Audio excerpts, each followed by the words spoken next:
С каждым годом День родного языка все больше закрепляется в крымско-татарском обществе. Для многих это уже настоящий праздник. Арт-центр «Сарабус» отметил его открытым уроком, который подготовили его юные воспитанники. Сегодня у нас был открытый урок, посвященный родному крымско-татарскому языку. Сегодня в нашем зале мы собрали порядка 40 человек, чему мы очень рады. И с каждым разом у нас на наших мероприятиях все больше и больше детей и родителей, поддерживающих нашу крымско-татарскую культуру, наш язык и наши традиции. Бүгінгі тедбіріміздің мақсады ана тіліні хайр етмеге, ана тілімізге да зиеде урмет көстермеге ве оның кереклігіні көстермеге. Олар халық арасында утанмай лаф етмеге кереклер. Не қадар зиеде лаф етселер, о қадар тілері да зиеде дүлбер ве зеңген олар. Под руководством Фатиме Оджа воспитанники центра подготовили большую программу – стихи, песни и юмористические сценки.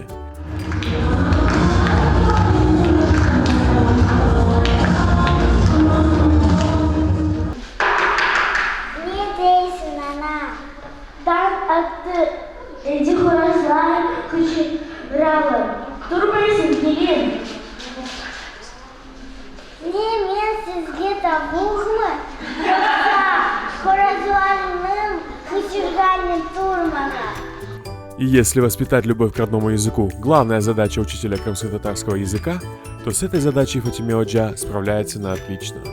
Мен ана тілін пек sevem ve Ergun lafetem. Ана тілінді пек sevem ve serbest lafetmеге isteyim. Мен ана тілінде lafetem.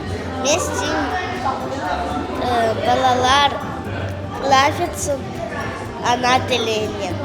Қырым татар тіліміз, бұл біздің тіліміз, çünkü мен оны оқымаға isteyim. Ана тілімізді пек sevem. Ана тіліміз пек дүлбер. Eminem banda toplayır, dereleri töpeleri atlayır, dereleri töpeleri atlayır. Гостем мероприятия стала известная певица Диляра Чукенджи. Вместе с воспитанниками центра «Сарабус» она исполнила две народные песни – «Айшем» и «Эминем».